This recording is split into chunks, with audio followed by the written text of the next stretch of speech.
लोग कहते हैं गुरु माँ ये दिन रात हमको गाली देता है, दिन रात हमारा सारा जितने इसने बंटवारा था वो धन ले लिया, वो मेरी जमीन ले ली, और आप कहती हो कि प्रेम बांटो, तुम प्रेम से ही बोलो। मेरी तो मन भी नहीं करता इससे बोलने का, इतना बेईमान मरे। जब भी बोलता है तो हमेशा इसके शब्दों से बदबू आती है, बड़े चुभीले नुकीले शब्द होते हैं। ये जब भी करता है ईर्ष्या द्वेष भरी बात करता है, इससे मैं कैसे प्रेम से बोलूं? प्यारे, उसके पास नफरत है, उसके पास ईर्ष्या है, उसके पास द्वेष है। मानो उसकी झोली में तो कांटे कांटे भरे हुए हैं, और जीव की स्थिति होती है जो उसके पास है वो वही तो बांटेगा। आपकी झोली में कांटे हैं तो आप कांटे बांटोगे, फूल कहां से बांट सकते? अगर उसकी झोली में कांटे हैं वो कांटे बांट रहा है, आपकी झोली में कांटे नहीं है, आपके झोली में फूल है, आपकी झोली में खुशियां है, आपकी झोली में प्रेम है, आपकी झोली में करुणा है, आपकी झोली में दया है, आपकी झोली में वात्सल्य है, आपकी झोली में प्रेम है। आपके पास जो है वो बांटो, फौर के माफ कर दीजिए।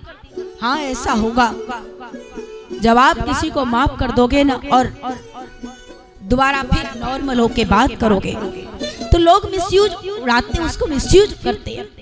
ये कलयुग है, उसका मिसयूज करेंगे, आपको फिर दोबारा तंग करेंगे, फिर वैसी ही बात बोलेंगे, अरे ये तो ऐसा ही है। 2 मिनट बोलेगा, 2 मिनट कर लेगा गुस्सा, फिर ऐसा ही हो जाएगा, क्योंकि उसका स्वभाव है, वो गांठ नहीं बांध सकता, वो तुम्हारी तरह मन गंदे का नहीं रह सकता, वो बदलना स्वभाव है उसका। उसने जीवन को अच्छा करना सीखा, जीवन को परिवर्तन किया है, अच्छी बातों को धारण किया है, अच्छे लोगों का संग पकड़ा। वो आपकी तरह नहीं है कि दुनिया कुछ भी बोले, आपको कितनी सत्संग सुन लो, लेकिन आप जो आपके मन में भरा है वही करना चाहिए अपने मन की। लेकिन कभी कभी होता यह भी है कि हम कहीं गलत होते हैं, हमें जो सामने वाला कह रहा है वो बात सही होती है, पर हमारा तो वो अपना दोस्त है, हमारा मित्र है, ये हमें थोड़ी अच्छी सीख दे सकता है। ये तो हमारा घरवाला है, ये तो हमारी घरवाली है, ये तो हमारा साथ बैठने वाला मित्र है, ये तो हमारा पुत्र है, ये तो पुत्री है। अपने की बात समझ लो। जब आप किसी को माफ कर दोगे, आपका किसी ने धन हड़प लिया हो, आपने किसी की जमीन जायदाद आपकी किसी ने ले लियो, बंटवारा न दिया हो, तो भी आप उससे नफरत मत करना, इस बात का मैं दावा करती हूँ। अगर किसी ने आपकी 10 एकड़ जमीन ली होगी, परमात्मा जिस दिन आप उसे माफ कर दोगे, आप निष्कपट होगे, आप बिना ईर्ष्या द्वेष के, आप जब भी प्रेम से उससे बात करोगे, उसके मन में अहंकार आ सकता है कि मैं इससे बात नहीं करना चाहता या करना चाहती, मैंने तो इसका माल भी हड़प लिया, फिर भी ये बेशर्मों के बात करता है, उसके मन में ईगो हो सकता है।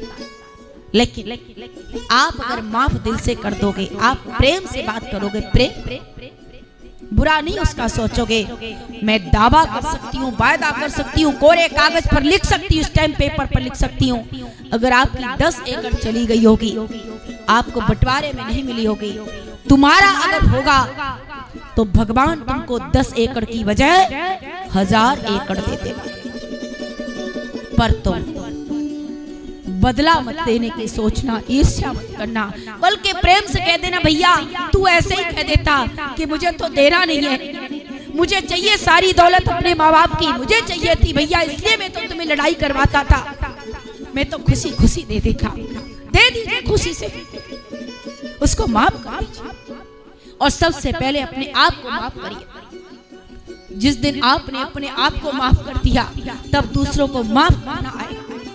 बहुत कठिन है, हम अपने शरीर पर अत्याचार करते हैं, शरीर को मारते हैं, पीटते हैं, शरीर कहता है सॉरी, बहुत अत्याचार सहन किया, अब हम नहीं कर सकते, फिर शरीर साथ छोड़ना शुरू कर देता है, बीमार होने लगता है। आप पहले खुद से प्रेम करना सीखिए, अपने आप को माफ करिए, अपने आप से प्रेम करिए। ये शरीर है तभी हम संसार के कार्य कर पा रहे हैं, कर्म कर पा रहे हैं।